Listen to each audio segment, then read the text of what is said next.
안녕하세요. 오늘의 데일리 뉴스레터에 오신 것을 환영합니다. 남미 국가들은 현재 해상 안보와 관련된 큰 도전에 직면하고 있습니다. 그들의 영해에서는 중국 어선들의 불법 조업이 점점 증가하고 있습니다. 이러한 활동은 영토 주권을 침해할 뿐만 아니라 수산 자원과 해양 생태계의 균형에도 위협이 되고 있습니다. 이에 대한 당당하고 고압적인 대응으로 남미 국가들은 자국 해역 보호 능력을 강화하기로 결심했습니다. 이러한 노력의 주요 조치 중 하나는 한국의 특별한 지원을 받아 현대적인 순찰선을 배치하는 것입니다. 이 순찰선들은 최첨단 기술로 장착되어 해역 감시 및 통제 능력을 강화하고 불법 조업 활동을 효과적으로 차단하는 데 도움을 줍니다. 이러한 협력은 수산 자원 보호와 환경 보호를 위한 국제적 연대 정신을 보여주는 것이며 남미 국가들이 자국의 영토 주권과 귀중한 천연 자원을 보호하기 위한 확고한 결심을 나타내고 있습니다. 이 문제에 대해 더 자세히 알아보겠습니다. 현재 콜롬비아와 에콰도르를 비롯해 우루과이와 페루에 이르기까지 바다와 인접한 거의 모든 남미 국가들에서는 자국 영해를 제집 드나들듯이 불법 조업을 일삼고 있는 중국 어선들의 비상식적인 행태로 인해 연일 속을 끓이고 있는 상황입니다. 실제로 최근 몇 년간 남미 대륙 일대에서는 중국 어선들의 불법 조업이 기승을 부리게 되면서 각국 어민들의 생계가 크게 위협받는 것은 물론이고 에콰도르의 갈라파고스처럼 국제적으로 보호받고 있는 해양보호구역에서도 중국 어선들이 무분별한 남획을 저지르게 되면서 전 세계로부터 규탄의 목소리가 쉴 새 없이 터져나왔었습니다. 그도 그럴 것이 초국가적 조직범죄를 다루는 비정부 기구인 글로벌 이니셔티브가 지난 2023년에 발표한 보고서에 중국을 최악의 불법 조업 국가로 지목한 것만 놓고 보더라도 이 같은 상황을 여실히 대변해주고 있다는 점입니다. 특히 중국 어선들은 앞서 언급했던 것처럼 중국 현지에서 값비싼 가격에 거래되는 상어 지느러미를 얻기 위해 중국 정부의 의도적인 묵인 아래 희귀종이 서식하고 있는 갈라파고스 섬까지 들이닥쳐 국제자연보전연맹 IUCN으로부터 보호받고 있는 희귀 상어마저 불법적으로 남획하는 상황을 연출함으로써 국제사회로부터 거센 분노를 불러일으켰었습니다. 때문에 이를 보다 못한 남미의 주요 국가들은 지난 몇 년간 한국으로부터 기증받은 초계함과 경비함을 적극적으로 활용함으로써 그동안 남태평양 일대에서 활개쳐왔던 중국 어선들을 효과적으로 제압해왔었습니다. 실제로 최근 남미 지역의 유력 매체인 인포베는 에콰도르 정부가 한국으로부터 지원받은 두 척의 경비함을 통해 영해 수호와 어족자원 보호에 적극적으로 나섬에 따라 중국 어선들이 과거와 달리 옴짝달싹 못하는 광경이 연출되고 있다고 보도했습니다. 이와 관련해 남미 매체인 인포베는 에콰도르 정부가 예년과 마찬가지로 갈라파고스를 비롯한 자국의 배타적 경제 수역 이의지에 접근하는 외국 선박을 면밀히 모니터링하고 있다고 보도했습니다. 그러면서 이 매체는 최근 에콰도르 외무부가 발표한 성명에 따르면 이들 외국 선단의 95% 이상이 중국 어선으로 구성되어 있는데 현재 갈라파고스 제도에서 70헬이 떨어진 지역에 위치하고 있는 것으로 나타났다고 보도했습니다. 특히 남미 매체는 여기에 더해 중국 어선들의 위치를 실시간으로 나타내는 레이더 사진까지 함께 공개함으로써 몰라보게 달라진 페루 해군의 해상안보 역량에 매우 큰 감탄을 나타냈습니다. 때문에 남미 매체는 에콰도르 해군의 이 같은 역량 덕분에 중국 어선들이 과거와 달리 에콰도르 영해에 쉽사리 들어오지 못하고 있는 상황이라고 보도했습니다. 바로 2020년에 한국으로부터 기증받은 경비함 두 척과 더불어 해군 전력 증강에도 더욱더 박차를 가하고 나섬으로써 오늘날 에콰도르 영해가 바늘 하나 들어올 틈이 없을 정도로 강력한 해상 감시 시스템이 구축됐다는 것입니다. 무엇보다 이 매체는 지난 2017년 당시에 벌어진 사건만 놓고 보더라도 갈라파고스에 불법적으로 진입한 중국 어선들의 무분별한 남획으로 인해 귀상어를 비롯한 8종의 멸종위기 상어와 500톤에 가까운 보호어종들이 순식간에 희생됐던 사실을 비추봤을 때 오늘날 물 샐 틈 없는 해상안보를 구축한 에콰도르 정부로서는 한국의 경비함 지원이 그야말로 천재이루와 다름없다고 추켜 세웠습니다. 그리고 이들 국가에 더해 우루과이 정부 역시도 한국을 중심으로 한 해군기지 구축에 적극적으로 나서면서 남미 대륙에서 중국 어선들의 불법 조업을 방조하고 있는 중국 정부를 아연실색해 하고 있는 상황입니다.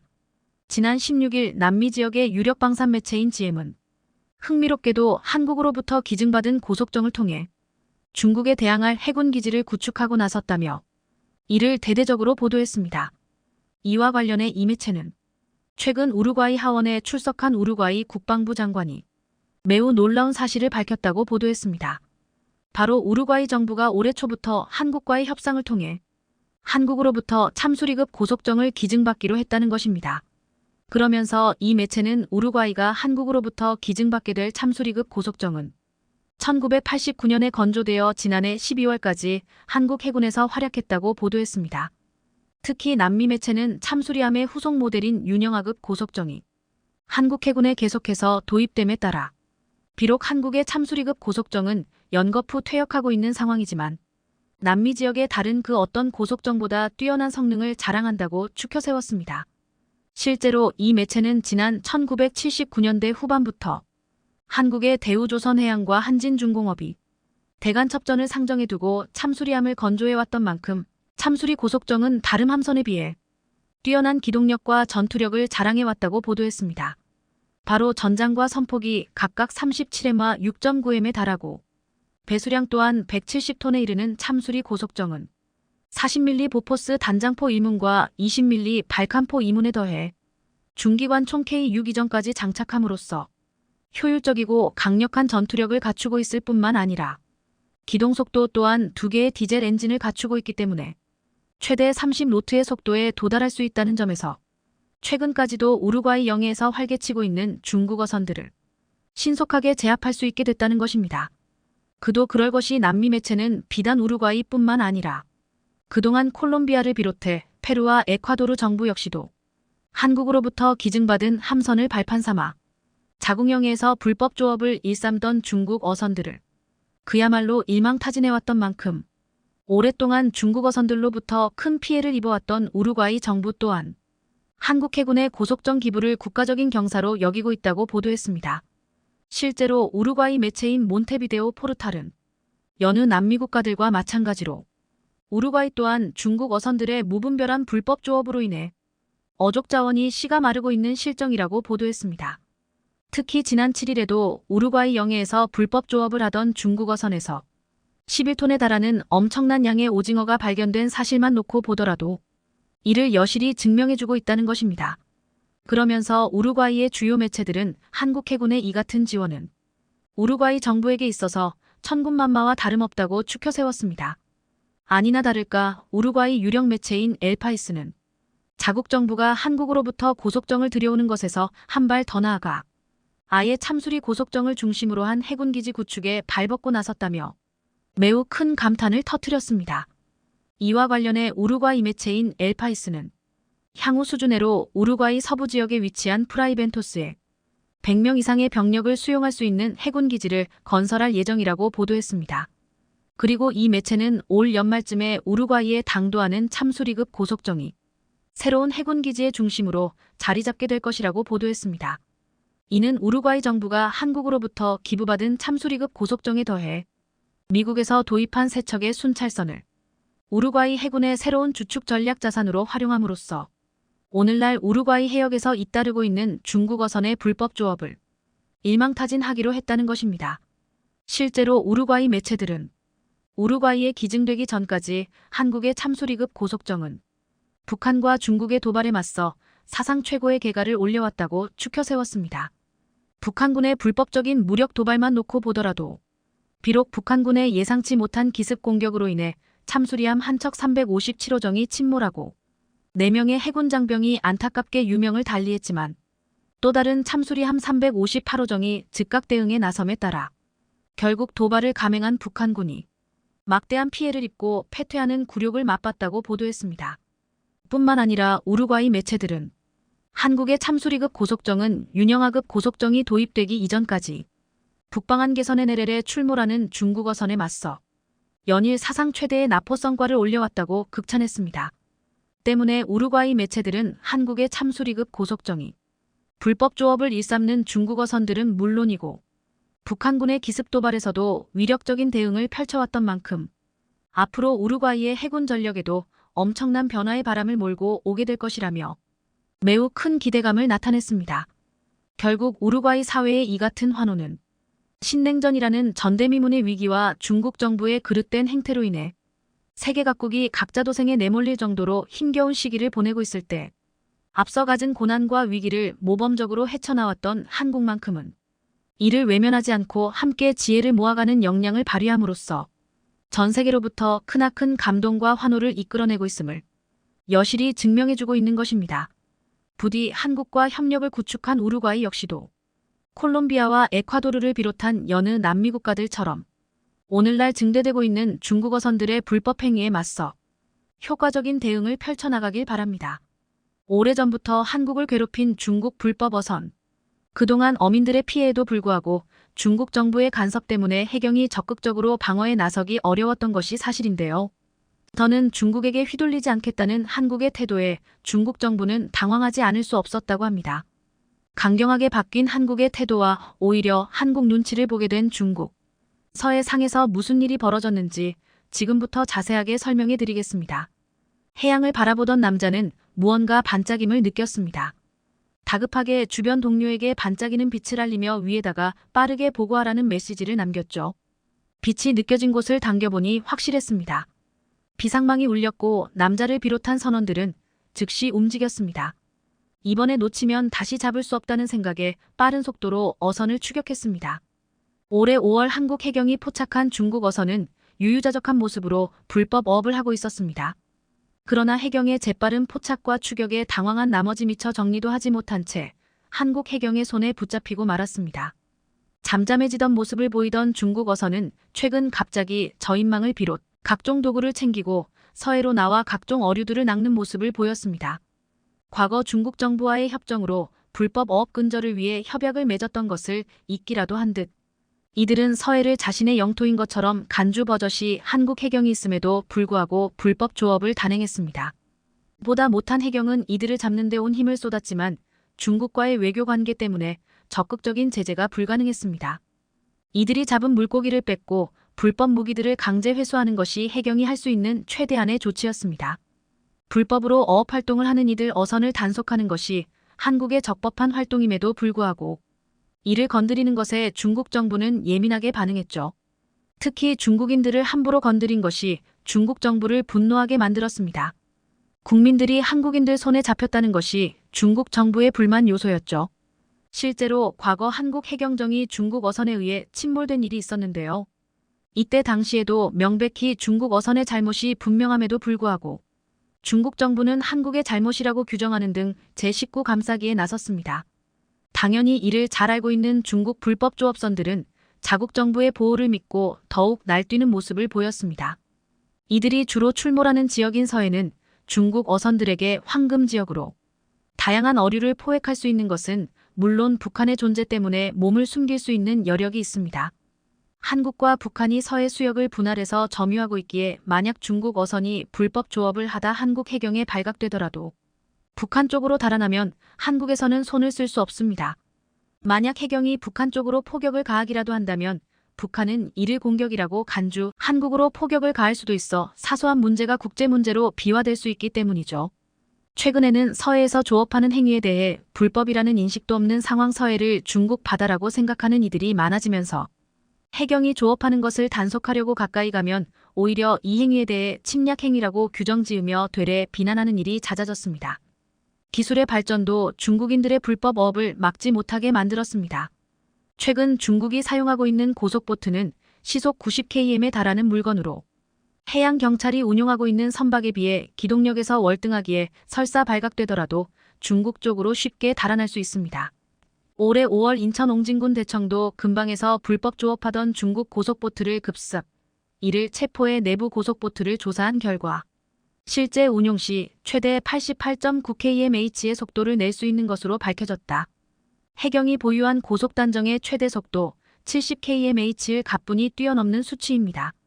그동안 해경은 어떤 무력수단을 쓸 수 없어 답답한 상황이었죠. 그런데 이번에 한국 정부에서 특단의 조치를 세운 것입니다.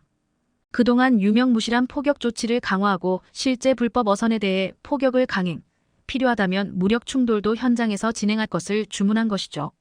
그전에는 중국과의 관계에 악영향을 미칠 것을 두려워한 정부에서 조치는 만들어놨어도 실제 실행에 미온적이었지만 이번에는 확실하게 대응하자는 취지로 노선을 변경한 것이죠. 그리고 가장 최근에 중국 어선을 향한 실제 포격이 실행되었습니다. 인천 소청도 부근 해상에서 발견된 중국 어선 해경은 규정대로 불법 어업 중인 중국 선박을 향해 투항할 것을 요청했으나 중국 어선은 응하지 않고 해경을 향해 소총을 난사하며 극렬한 저항을 선보였습니다. 중국 어선은 당연히 해경이 포격에 겁먹고 물러날 것이라고 생각했죠. 이제까지 중국 어선에 대해 직접적인 공격을 한 일이 거의 없었기에 시간을 벌고 도망칠 궁리를 했는데요. 그 순간 어선에 엄청난 충격이 가해졌습니다. 한국 해경이 본격적으로 포격을 쏜 것이죠.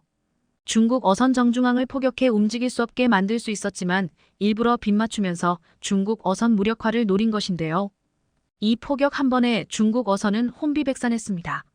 설마 했던 포격이 일어나면서 살아남지 못하겠다는 두려움이 든 것이죠. 해경은 강력한 포격 한 방으로 이들 중국인들을 제압했습니다. 일부 중국인들은 어선에 달려있는 고무보트를 이용 빠른 속도로 목숨을 부지하고자 했지만 해경의 500톤 급 중형함정 고속단정이 추격해 이들을 확보했습니다.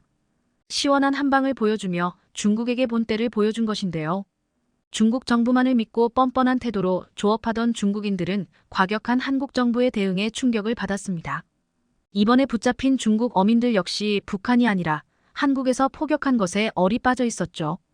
정부가 바뀌면서 중국에 대해 애매한 태도가 아닌 강경한 대응으로 선회한 것이 결정적이었습니다. 올해 초 정부는 과거와 다르게 단호한 태도로 나서겠다며 대통령 인수위원으로 해경 출신을 발탁했습니다. 해경청 형사과장인 안성식 총경은 해경에서 뼈가 굵은 인물로 현장에서 베테랑인 인물입니다. 그동안 중국의 불법 어업을 고스란히 지켜본 산증인이나 다름없죠. 경제2분과에 소속된 안성식 총경은 쇄신의지를 굳혔죠. 덕분에 올해 초 해경은 서해상의 전략구역을 설정하고 대형 경비함 9척을 추가 투입하기로 결정했습니다. 현재 중국 함선이 자주 출몰하고 있는 경계 미획정 구역을 중심으로 3,000톤 급 대형 경비함을 24시간 배치할 계획을 세웠죠. 경계 미획정 구역이란 한국과 중국 사이 경계가 확정되지 않은 곳으로 한국가가 일방적으로 권리를 행사하기 어려운 지역을 뜻합니다. 이전까지는 영역 분쟁으로 문제가 일어나지 않기를 바란 정부가 직접적으로 나서지 않았으나 과감하게 이 영역에서도 포격을 하겠다고 선언했죠. 중국 어선이 포격당했다는 소식은 중국에도 전해졌습니다. 당연히 중국에선 이에 대해 분노하며 한국 정부가 중국을 상대로 전쟁을 하고 있다며 분노했습니다. 그러지 않아도 중국이 한국에게 강경하게 대응해야 한다는 환구시보의 사설이 실리면서 서해상에서 긴장이 고조되는 가운데 한국 정부의 포격이 이들 중국인의 심기를 건드린 것이죠. 한국의 태도에 과거 중국 정부는 미친 짓을 하지 말고 중국에게 제대로 사과할 것을 종용하는 모습을 보였습니다. 한국 정부는 이에 제대로 대응하지 못했는데요. 그러나 한국은 불법 어업을 펼친 중국 어선의 증거물을 보이며 이미 중국 정부도 불법적인 행동을 하는 어선에 대해 한국 정부와 같이 단속에 나선 것을 예로 들었죠. 실제로 올해 4월 한국은 중국과 함께 불법 어업에 대한 단속에 나섰습니다. 한국과 중국의 어업 지도 단속선이 공동 순시 활동을 펼치며 중국 한국의 수역 경계에서 몰래 조업하는 어선들을 색출하는 작업을 한 바 있습니다. 중국도 불법 어업을 용인한 것에 사과하며 공동 전선을 펼쳤던 입장이라 다른 소리를 할 수 없는 상황이죠. 중국은 이에 대해 어떠한 반응을 보이지 않았습니다. 이전까지는 중국 눈치를 봤던 한국이 스스로 몸을 사렸지만 강경하게 나오면서 중국의 잘못을 조목조목 따지자 중국 입장에서도 할 말이 없어진 것이죠. 중국 불법 어선들은 이제 서해상에서 활동할 수 없게 되었죠. 강경하게 나오는 한국을 피해 북한에서 조업하는 것도 여의치 않습니다.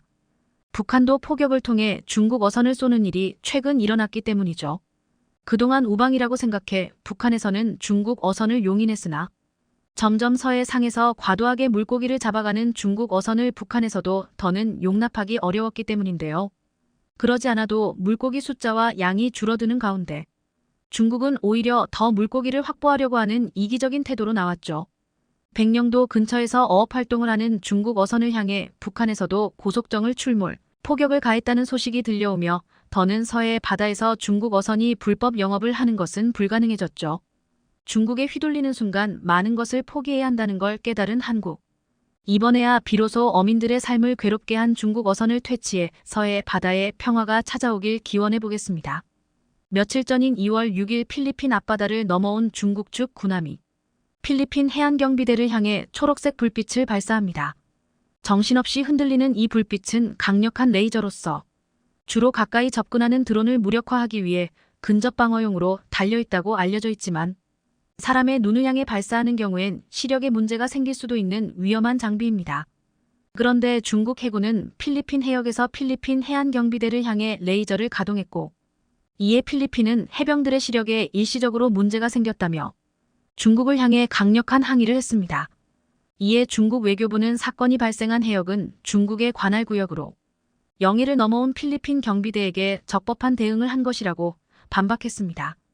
이번 일이 생긴 세컨드 토마스 암초지대는 필리핀의 배타적 경제수역 이이지 내에 위치해 있으며 필리핀 측 군병력과 군함이 배치되어 있을 정도로 사실상 필리핀이 점유하고 있는 지역이지만 중국은 오래전부터 남중국해 인근 90%를 아우르는 구단선 해역이 자신들의 영해라고 주장하면서 주변국들의 배타적 경제수역 이이지 이내에 군함을 배치하는 등 수시로 무력 시위를 벌여왔습니다.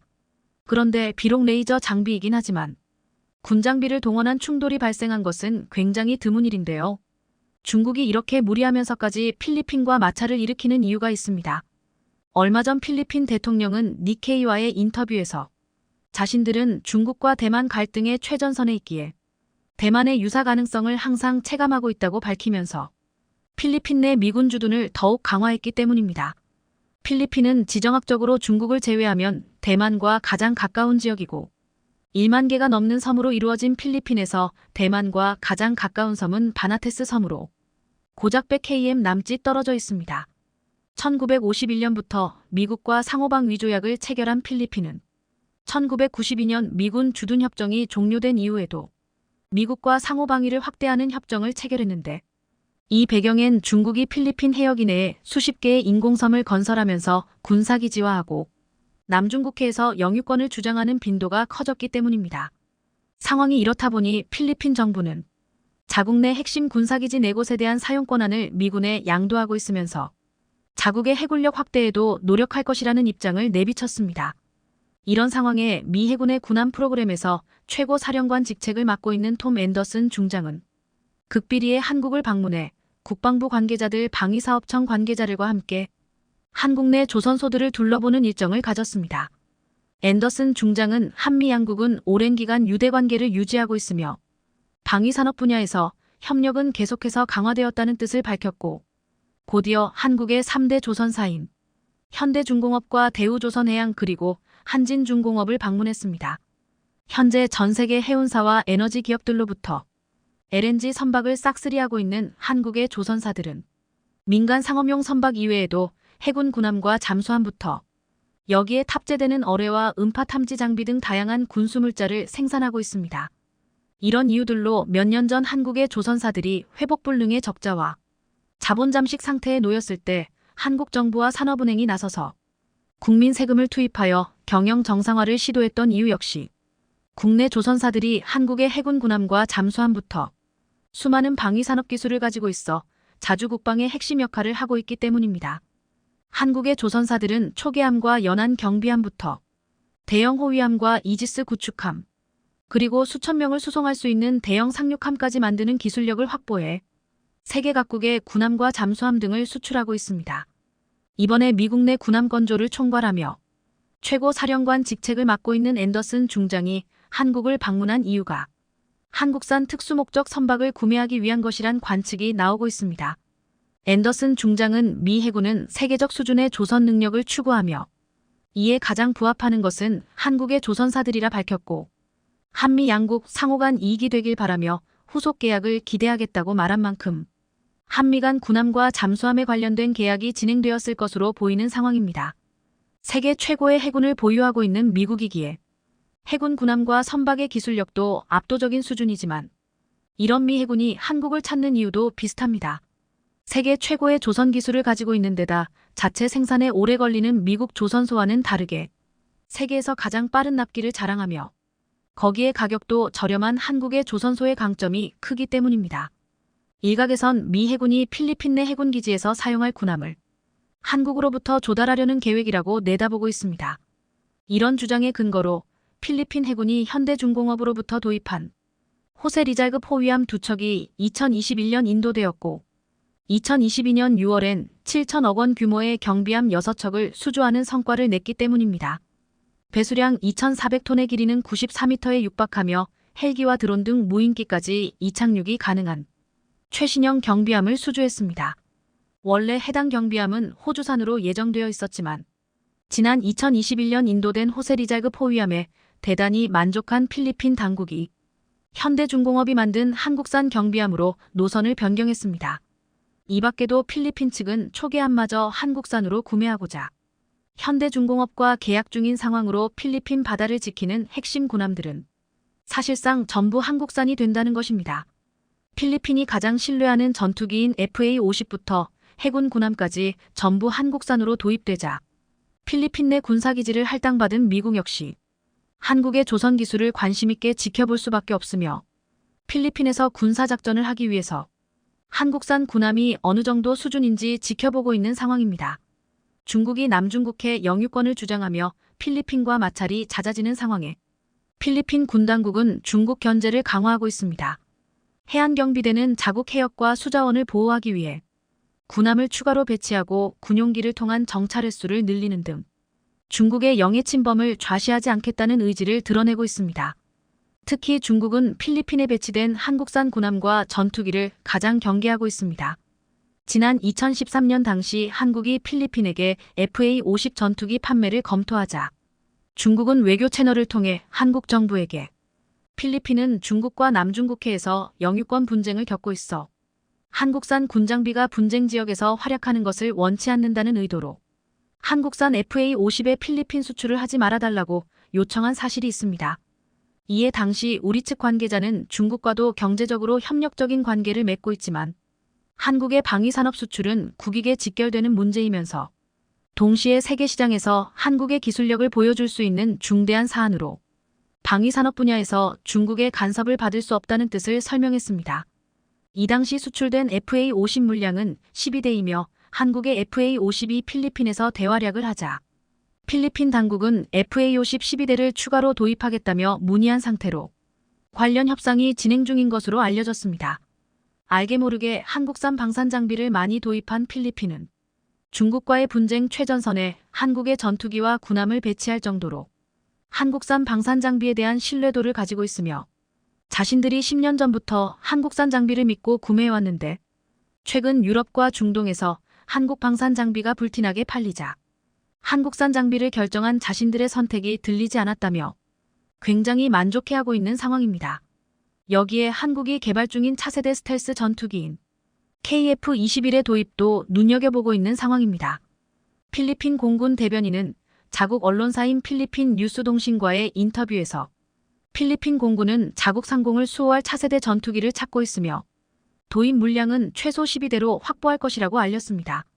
여기에 최우선으로 검토되고 있는 장비는 한국 항공우주산업 KAI가 생산한 KF-21이 될 것이라고 언급했는데요.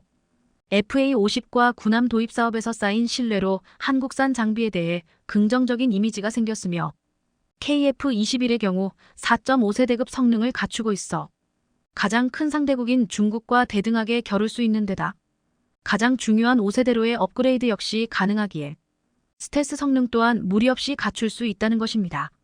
필리핀 군당국은 90년대 미국과 상호방위 조약이 종료되면서 보유하고 있던 F-5 전투기들을 모두 퇴역시켰고 현재 필리핀 상공을 지키는 전투기는 FA-50이 유일합니다.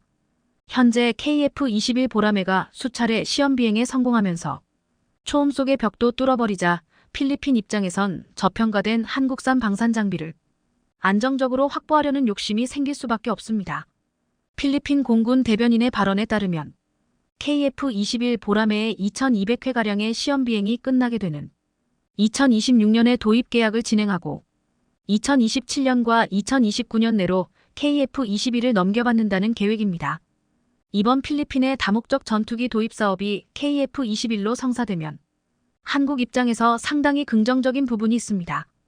필리핀은 현재도 다양한 분야에서 중국과 충돌하고 있어 한국의 방산 장비에 실전적인 데이터를 쌓을 수 있다는 장점이 있어 여기서 얻은 데이터로 우리가 중국을 상대할 때 어떤 부분에서 강점이 있는지 그리고 어떤 부분에서 보완해야 할 점이 있는지 파악할 수 있게 된다는 점입니다. 두 번째로 규모의 경제 실현입니다. 현재 우리나라는 인도네시아와 KF-21 보라매를 공동으로 개발하고 있는데요. 인니 당국이 연구개발 비용도 제대로 납부하지 않고 있음에도 공동으로 개발을 추진하는 이유는 KF-21을 우리나라만 단독으로 도입하는 것보다 해외에 수출하게 되면 생산 대수가 증가해 한 대당 생산 단가 많이 낮출 수 있다는 점입니다. 필리핀 역시 소량이지만 KF-21을 도입하게 되면 도입 국가가 늘어난다는 점에서도 KF-21 도입을 고려하는 여러 국가들에게 한국산 전투기가 다양한 많은 국가들에서 인정받고 사용되고 있다고 홍보하는 역할도 가능합니다. 성공한 방산 장비는 세계 여러 나라에서 골고루 쓰인다는 점에서 한국이 자체 개발한 차세대 전투기가 수출되는 것은 상당히 긍정적인 요소로 작용합니다.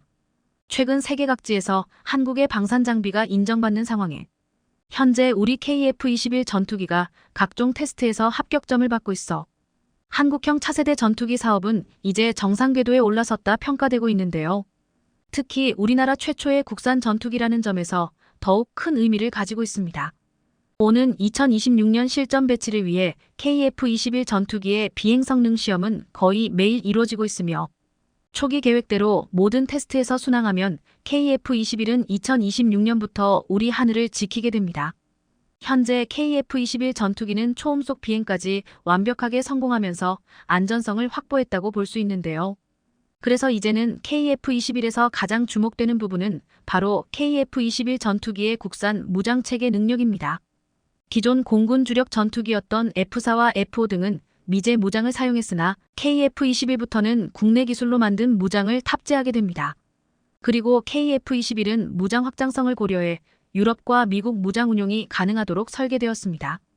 그래서 KF-21에 탑재되는 유럽의 무장들 역시 미국 항공기에도 운용될 수 있도록 개발돼 사용에 문제가 없죠. 현재 KF-21 체계 통합 설계가 완료된 상태이며 내년 최초 발사 비행 시험을 위해 항공전자 통합 시험을 수행 중입니다.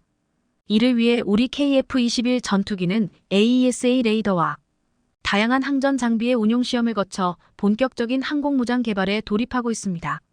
이는 공군의 요구를 중심으로 이루어지고 있으며 폴란드를 비롯한 다른 국가들의 군사무장 필요성으로 인해 더욱 가속화되고 있습니다. KF-21 전투기는 국내 무장을 자체적으로 개발해 쉽게 장착할 수 있는 장점을 가지고 있습니다. 이는 미국산 전투기와는 달리 우리 마음대로 국산 무기를 장착할 수 있다는 것을 의미하는데요. 이러한 이유 때문에 막대한 비용이 들더라도 자체적인 전투기 개발을 진행하고 있는 것입니다.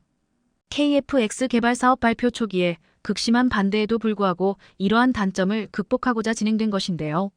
이는 국산 항공무장을 자유롭게 장착할 수 있는 기술적인 독립성과 자긍심을 위한 것으로 해석할 수 있습니다. 결국 KF-21 전투기는 우리나라의 무장 기술력을 한층 더 발전시키고 국방 분야에서의 자립성을 높일 것으로 기대됩니다.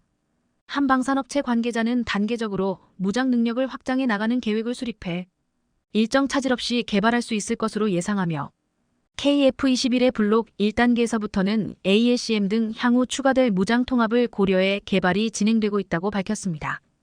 이로써 대한민국의 KF-21 전투기는 내년 상반기 예정된 무장시험 준비에 만전을 기하고 있습니다. 이를 위해 KF-21 전투기의 강력한 무기체계를 구축하기 위한 장거리 공대지 순항 미사일 개발 사업이 본격화될 것으로 알려졌습니다. 이에 대해 국방과학연구소는 작년부터 이미 개발이 진행되고 있다는 것을 밝히며 국산 공대지 순항 미사일인 천룡의 관통탄두를 핵심으로 적용하여 확산탄, 고폭탄, 활주로 파괴탄 등을 차례대로 개발한다는 계획을 알렸습니다. 그리고 800km라는 장거리를 달성하기 위해 엔진과 유도 시스템을 개선하고 극초음속 미사일을 개발하는 등 첨단화된 연구와 개발이 진행되고 있는데요.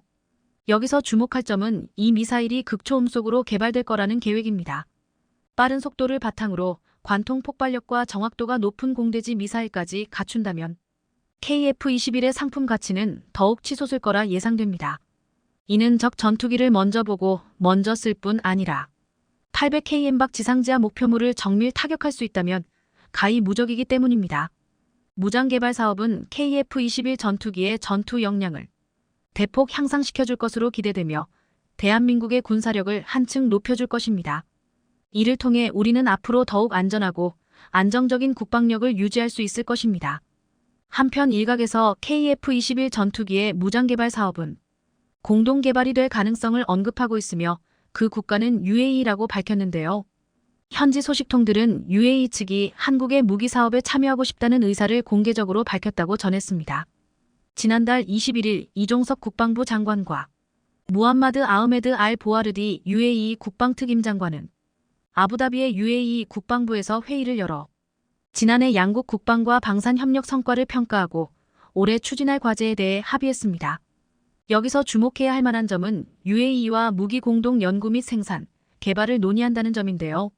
그리고 최근 개최된 UAE에서 열린 최대 규모 방산 전시회인 2023 IDEX에 국내 방산 기업들이 대거 참여했는데요. 이번 행사에서 가장 주목받은 것이 바로 KF-21 전투기에도 적용될 국산 무장 체계였다고 합니다. 이는 최근 중동 지역에서 한국 방위 산업의 위상이 크게 높아졌기 때문인데요. 특히 UAE는 KAI에 먼저 연락해 다목적 수송기와 관련하여 협력할 것을 약속하기도 하였습니다. 이 기사를 본 네티즌들은 K방산 위상이 진짜 높아졌다는 게 체감이 된다 라는 댓글을 달기도 했으며 앞으로도 중동에서 더 잘 나갔으면 좋겠다는 다양한 반응을 보이기도 했습니다. 이날 회의에서 양측은 지난 정상회담에서 체결한 전략적 방위산업 협력 양해각서를 작성했으며 이를 바탕으로 공동 개발 및 생산이 가능한 무기 체계의 소요를 파악하고 공동 연구가 가능한 분야를 식별해 나가기로 했습니다. 양측은 또 그간 특수전 훈련 및 연암훈련, 인적교류 확대, 상호교육훈련 참관 등 군사교류 협력을 지속해서 추진한 점을 높이 평가했으며 앞으로 공동 관심사인 사이버, 우주, 과학화 훈련 등 분야에서 협력을 강화하기로 했습니다.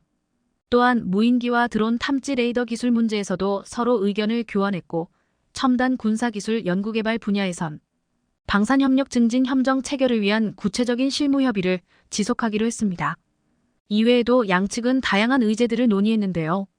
양측은 미래 첨단무기 기술협력 강화 방안 연구 용역을 완료했으며 관련 내용을 바탕으로 향후 방산기술 교류 및 교육훈련 분야에서의 협력을 확대하기로 했습니다. 또한 방산협력 활성화를 위한 다양한 방안을 논의했으며 특히 양측은 서로가 보유한 우수한 기술력과 경험을 바탕으로 미래 첨단무기 체계 공동 연구 개발 및 제3국 시장 진출을 확대하는 데 의견을 같이 했다고 합니다. 다만 앞으로 어떤 식으로 협력할지는 좀 더 지켜봐야 합니다. 왜냐하면 아직까지는 양국 간 MOU 즉 양해각서 단계이기 때문입니다. 하지만 UAE 측도 한국의 방위산업이 성장 중인 것을 인지하고 있기에 차후엔 진전이 있는 방향으로 돌릴지 기대가 됩니다. 만약 진척이 있다면 우리나라에 많은 이점이 있을 거라 예상되는데요. 일단 현재 추세대로면 국방비 지출 세계 10위국가이며 이는 GDP 대비 약 2.7% 정도입니다. 또한 미국 다음으로 가장 많은 양의 탄약을 수출하는 나라기도 합니다. 그리고 중동 지역은 과거부터 수많은 분쟁과 전쟁의 역사로 얼룩져 있기 때문에 뛰어난 성능을 가진 무기에 대한 수요가 매우 높은 지역입니다. 현재까지도 크고 작은 분쟁이 일어나는 건 안타깝긴 하지만 이러한 상황에서 중동 국가와의 긴밀한 관계 유지 및 발전은 정말 중요할 것으로 보입니다. 비록 지금 내전 등으로 혼란스러운 상황이긴 하지만 여전히 수많은 인구수와 막대한 부 그리고 우수한 인재들을 보유하고 있기도 하기 때문입니다. 그래서 앞으로도 지속적인 교류로 상호 간 이득이 되는 파트너십을 형성해야 할 것입니다.